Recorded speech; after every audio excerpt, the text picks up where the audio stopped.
पहला अपशब्दों को जेनजी की भाषा बताने की कोशिश हुई, दूसरा भारतीय संस्कृति परंपरा मर्यादा पर सीधा वार किया गया, तीसरा चंद लोगों को आगे करके देश के जेनजी को बदनाम किया गया। ये एक तरह से बीते 12 वर्षों में देश के युवाओं में आई सांस्कृतिक चेतना को खंडित करने की कोशिश भी थी। प्रधानमंत्री जी की नीयत, उनकी नीतियां और उनका नेतृत्व इस देश के लिए शुभ है, लेकिन उसके ऊपर भी कुछ लोग ग्रहण लगाना चाहते हैं।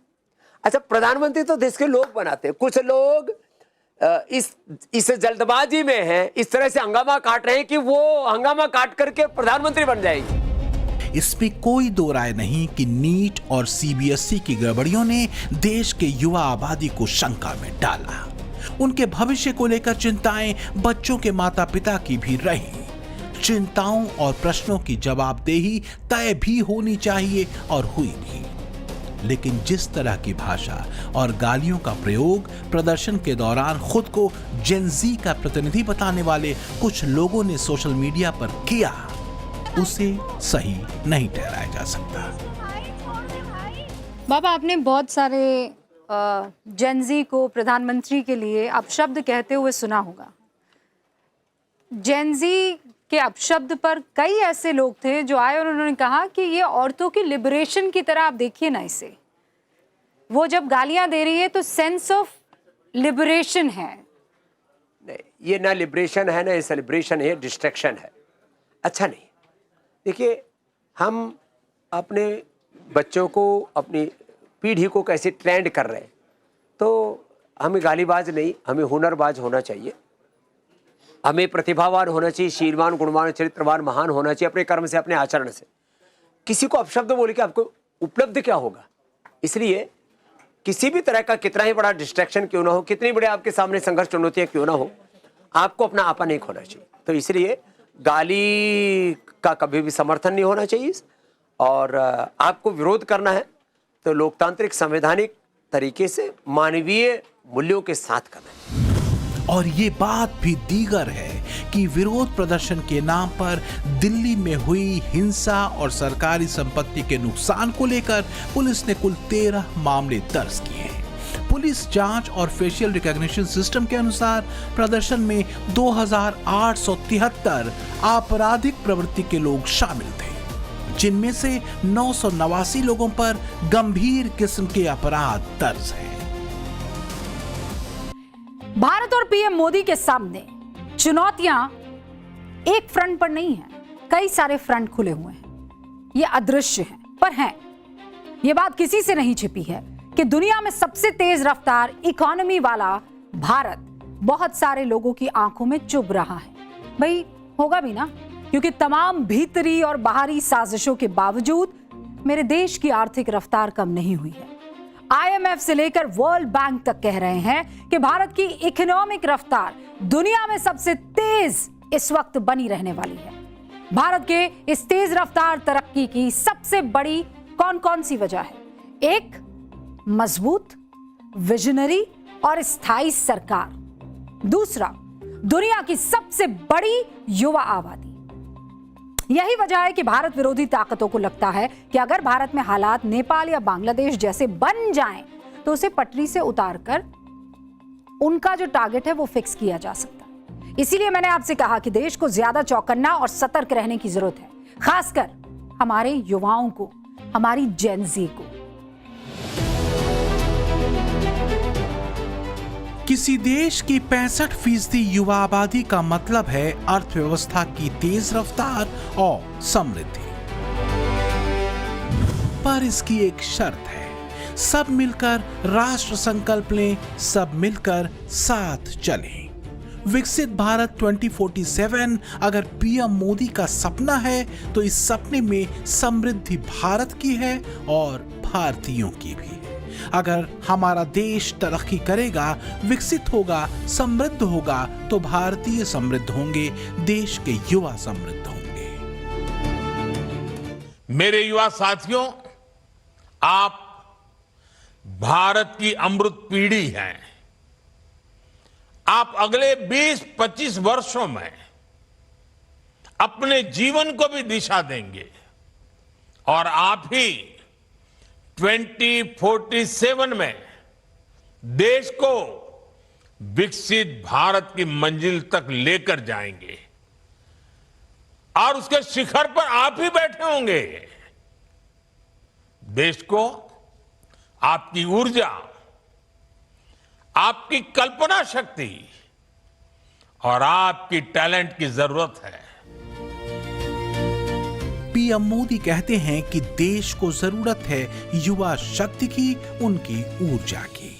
इसी ऊर्जा पर नजर उन राजनीतिक दलों की भी है जो सत्ता से बाहर होकर निस्तेज पड़े हैं। जिन पारिवारिक सत्ताओं के दुर्ग कभी अभेद्य थे, अब वो ढह चुके हैं या जीर्ण शीर्ण हैं। ऐसे दल भी जानते हैं कि उनके और सत्ता के बीच में खड़ी दीवार अगर टूट सकती है तो बस देश की युवा ऊर्जा से। एक आंकड़ा दिलचस्प है। 2024 के लोकसभा चुनावों में बीजेपी देश के 37% युवाओं की पहली पसंद रही, जबकि कांग्रेस पर महज 19% युवाओं ने भरोसा किया था। लेकिन ये भी सच है कि पेपर लीक से लेकर सीबीएसई तक के मामलों ने युवाओं के भीतर एक असंतोष तो खींचा ही। दूसरा जो अहम मुद्दा है वो है रोजगार या नौकरियों का। तो क्या इन मुद्दों को लेकर युवाओं में भरे असंतोष को एक चिंगारी दिखा दी गई? अब कुछ वो लोग परेशान हैं जो जेनजी के हंगामे में अपनी सत्ता के रास्ते खोज रहे थे। वो बेइंतहा चिढ़े हुए हैं और पीएम मोदी के क्षमादान पर जबरदस्त खींचे हुए भी।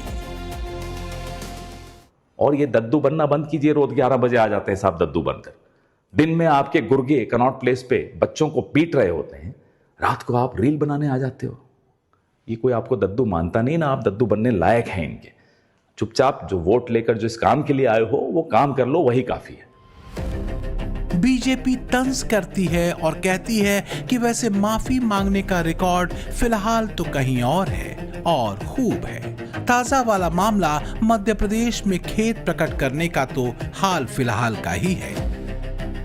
पूरा विपक्ष जैसे उसकी नींद खराब हो गई। कांग्रेस की बेचैनी राहुल गांधी के इस पोस्ट से समझ आ रही है।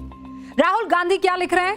वो लिख रहे हैं पेपर लीक, रद्द परीक्षाएं, सालों की तैयारी एक पल में बर्बाद। हमारे छात्रों को उस सिस्टम में ईमानदारी से मेहनत करने के लिए कहा जाता है, खुद बेईमान है। जो खुद बेईमान है वो ये नसीहत दे रहे हैं, ऐसी बात लिखी उन्होंने। और उसके बाद भी प्रधानमंत्री की यह हिम्मत है कि वो छात्रों को माफ करने की बात करते हैं। क्या वो एक भी शोकाकुल परिवार से मिले जिन्होंने अपने बच्चों को खोया है, या उन लोगों से जिनकी जमा पूंजी, जिंदगी, वक्त और सपने सब पेपर लीक से छिन गए? जवाब है नहीं। ये वो लिख रहे हैं, भारत के छात्रों को प्रधानमंत्री की क्षमा की जरूरत नहीं, मोदी जी को उनसे माफी मांगनी चाहिए। इसमें कोई शक नहीं कि अगर देश को तेज रफ्तार अर्थव्यवस्था वाली पटरी से उतारना है तो आसान है युवा शक्ति को गलत दिशा में मोड़ देना, सड़कों पर उतार देना और अराजकता का माहौल बना देना। सोशल मीडिया पर कुछ लोग तो ये पूछ रहे हैं कि लोकतांत्रिक तौर पर नकार दी गई पार्टियों की सत्ता की आखिरी उम्मीद क्या बस अराजकता से ही बची है? आपको याद होगा, चाहे साल 2025 में नेपाल में हुआ जेनजी का हिंसक प्रदर्शन रहा हो या फिर 2024 में बांग्लादेश में कट्टरपंथी इस्लामिक स्टूडेंट्स का हिंसक आंदोलन, जिससे शेख हसीना सरकार का तख्ता पलट हुआ। दोनों ही दौर में देश के भीतर लोकतांत्रिक व्यवस्था में नकार दिए गए कई विपक्षी नेताओं ने जेनजी से ही अपनी सत्ता की उम्मीदें बांधी थी।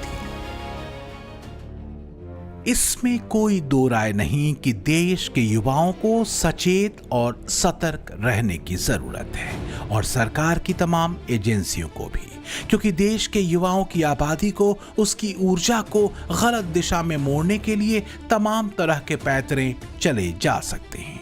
और चुनौतियां भारत के सामने और पीएम मोदी के सामने कई स्तरों पर हैं, क्योंकि तय लक्ष्य अभी वर्षों दूर है और रास्ता आज से ही बनाना है। भारत अभी वहां नहीं पहुंचा है जहां उसे होना चाहिए। ऐसा लगता है कि शायद हम स्वतंत्र हैं तो हमारे ऊपर सारी जिम्मेदारियां खत्म हो गई हैं। आज भी भारत को बाहर से भी और अंदर से भी बहुत अधिक चुनौतियां हैं। भारत का विकास से सभी लोग बहुत आनंदित हों ऐसा नहीं है। भारत का विकास कई लोगों के लिए, कई देशों के लिए, कई इंटरेस्ट के लिए, उनके लिए ये घातक है और हमें उसका मुकाबला करना है। 2014 में जब पीएम मोदी ने देश की सत्ता संभाली थी, तब भी इसी सियासी बदलाव में एक बड़ी भूमिका युवाओं की थी। देश में 2 ही ऐसे प्रधानमंत्री रहे जिनका कार्यकाल प्रधानमंत्री के तौर पर सबसे लंबा रहा, एक तो नेहरू और दूसरे नरेंद्र मोदी। अगर देखा जाए तो इन्होंने अपने कार्यकाल में वोटर्स के 3 ग्रुप्स को बदलते देखा। आप देखिए, 2014 में जो बच्चे 5 से 6 साल की उम्र के थे, अब वो फर्स्ट टाइम वोटर बनने की राह पर हैं। संयुक्त राष्ट्र के डेमोग्राफिक अनुमानों पर आधारित एक रिपोर्ट ये कहती है कि 2026 में भारत में करीब 40 करोड़ 70 लाख आबादी जेन जी की है, जो कुल आबादी का लगभग 28% है। और इन्हीं बच्चों पर, इनकी प्रतिभा और क्षमता पर देश का भविष्य भी टिका हुआ है। इस पीढ़ी के डीरेल होने का मतलब है देश का डीरेल हो जाना। और इसीलिए पीएम मोदी कहते हैं, आओ हम मिल करके देश को आगे बढ़ाएं। देश के युवा एक बड़ी पूंजी हैं देश की। देश के युवा वास्तव में भारत के भविष्य का निवेश हैं और उन्हें सुरक्षित रखना और उनकी चिंताओं को एड्रेस करना भी सरकार और समाज की जिम्मेदारी है। मोदी युवा शक्ति और ऊर्जा के महत्व को समझते हैं। वो जानते हैं कि देश के युवाओं को हर स्तर पर सुरक्षित रखना जरूरी है। शनिवार को प्रधानमंत्री नरेंद्र मोदी ने वीडियो कॉन्फ्रेंस के माध्यम से नशा मुक्त युवा के लिए विकसित भारत संकल्प अभियान की शुरुआत की। यह अभियान मादक द्रव्यों के सेवन के खिलाफ 100 सप्ताह के राष्ट्रव्यापी जन भागीदारी अभियान की शुरुआत होगी। आज जब देश ने विकसित भारत का लक्ष्य तय किया है, तो इसके लिए आवश्यक है देश का युवा तन से स्वस्थ हो, मन से स्वस्थ हो, आत्मविश्वास से भरपूर हो। सामूहिकता की एक ताकत होती है और आज उस ताकत को लेकर के ये अभियान हर युवा मन को छूने वाला है। थोड़ी देर पहले देश के लाखों युवाओं ने नशा मुक्ति की शपथ ली है, नशा मुक्ति का संदेश पहुंचाने का संकल्प लिया है।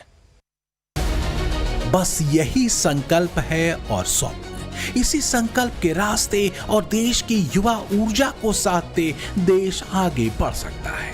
लक्ष्य 2047 का विकसित भारत है। लक्ष्य ग्लोबल ऑर्डर में नए भारत की दमदार भूमिका की सिद्धि का है। और सच यही है कि राजनीति से ज्यादा देश के युवाओं की राष्ट्र को जरूरत है, क्योंकि भारत समृद्ध होगा तो ही भारतीय समृद्ध होंगे।